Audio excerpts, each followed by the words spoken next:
నమస్తే, నా పేరు Shivaji. Welcome to our channel. ఆంధ్రప్రదేశ్లో కూటమి ప్రభుత్వం ఒక బృహత్తరమైనటువంటి కార్యక్రమానికి శ్రీకారం చుట్టింది. వాస్తవంగా ఈ హామీ ఎన్నికల హామీ కాదు, కానీ స్త్రీ శక్తి పథకం కింద మహిళలకు ఆర్టీసీ బస్సుల్లో ఉచిత ప్రయాణం ఇస్తున్నారు కాబట్టి కొంతమంది ఆటో డ్రైవర్లకు రోజు వచ్చేటువంటి ఆ ఆదాయం తగ్గిపోయింది కాబట్టి వాళ్ళను కూడా ఆదుకోవాలనేటువంటి ఉద్దేశంతో చంద్రబాబు నాయుడు గారు ఈరోజు ఒక బృహత్తరమైనటువంటి కార్యక్రమానికి శ్రీకారం చుట్టారు. దాని పేరే ఆటో డ్రైవర్ సేవలో. ఈ కార్యక్రమంలో దాదాపు 2,90,000 మంది ఆటో డ్రైవర్లు కావచ్చు, మినీ క్యాబ్ డ్రైవర్లు కావచ్చు, క్యాబ్ డ్రైవర్లు కావచ్చు, అందరికీ 15,000 రూపాయలు ప్రతి సంవత్సరం 15,000 రూపాయలు వాళ్ళ అకౌంట్లో వేసే విధంగా ఈ కార్యక్రమానికి అయితే ఈ రోజు శ్రీకారం చుట్టనున్నారు. ఇక్కడ చూడండి, 2,90,000 మంది డ్రైవర్లకు నేడు 436 కోట్లు. ఎన్నికల్లో హామీ ఇవ్వనప్పటికీ కూడా ఆర్థిక భారం 436 కోట్లు దాదాపుగా ఆర్థిక భారం ఉన్నప్పటికీ కూడా ఆటో డ్రైవర్లు నష్టపోకూడదనేటువంటి ఉద్దేశంతో, స్త్రీ శక్తి పథకం వల్ల ఆటో డ్రైవర్లు నష్టపోకూడదనేటువంటి ఉద్దేశంతో గత ప్రభుత్వంలో కేవలం 12,000 రూపాయలు ఇస్తున్నటువంటి ఈ ప్రోగ్రాం ఏదైతే ఉందో దాంట్లో 15,000 రూపాయలు ఆటో డ్రైవర్లకు ఇవ్వాలని నిర్ణయించుకున్నారు.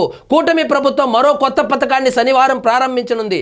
ఆటో డ్రైవర్ సేవలో పథకం కింద ఆటో, ట్యాక్సీ, మ్యాక్సీ క్యాబ్ డ్రైవర్లకు ఒక్కొక్కరికి ఏడాదికి 15,000 చొప్పున ఆర్థిక సహాయం అందించనుంది. తొలి ఏడాది 2,90,669 మంది డ్రైవర్లకు దాదాపుగా 436 కోట్ల మేర వారి ఖాతాల్లోకి జమ చేయనుంది.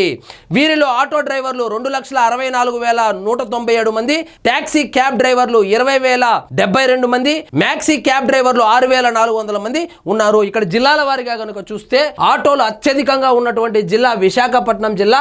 అందులో డ్రైవర్ల సంఖ్య 22,955 మంది ఉన్నారు. వీళ్ళందరికీ దాదాపు 34,43,00,000 రూపాయలు ఈ రోజు అకౌంట్లో పడబోతుంది.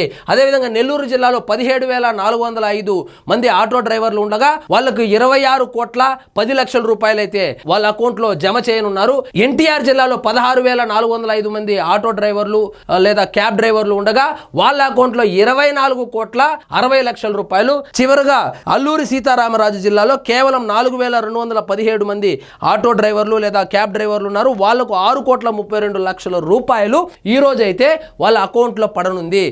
ఎన్నికల హామీ కానప్పటికీ కూడా గత ప్రభుత్వంలో కేవలం 12,000 రూపాయలే ఈ పథకం ద్వారా లబ్ధి చేకూరుతా ఉండగా ఇప్పుడు దాన్ని 3,000 రూపాయలు పెంచి 15,000 రూపాయలు కూటమి ప్రభుత్వం ఆటో డ్రైవర్లు, ఈ టాక్సీ డ్రైవర్ల అకౌంట్లోకి వేయనుంది.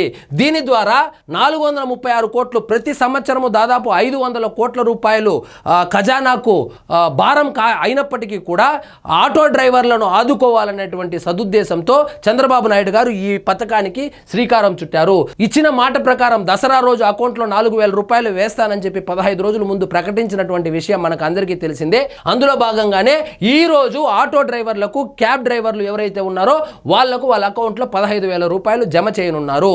గత ప్రభుత్వం వైఎస్ఆర్సీపీ ప్రభుత్వంలో కేవలం 12,000 రూపాయలు మాత్రమే ఇచ్చేవాళ్ళు. ఆ 12,000 రూపాయలు తీసుకున్న తర్వాత ఆ రోడ్లు బాలేక ఆ రిపేర్లకే సరిపోయేది. ఇప్పుడు కూటమి ప్రభుత్వంలో మొదటగా రోడ్లు బాగు చేసిన తర్వాత అకౌంట్లలో 15,000 రూపాయలు వేస్తున్నారు కాబట్టి ఇది ఖచ్చితంగా ఆటో డ్రైవర్లకు లబ్ధి చేకూరుతుందనే ఆటో డ్రైవర్లు అయితే ఆశాభావం వ్యక్తం చేస్తున్నారు. ఇదండి ఈరోజు మన టాపిక్. మీకు ఈ వీడియో నచ్చినట్లయితే లైక్ చేయండి, షేర్ చేయండి, ఛానల్ మాత్రం సబ్స్క్రైబ్ చేసుకోవడం మర్చిపోవద్దు.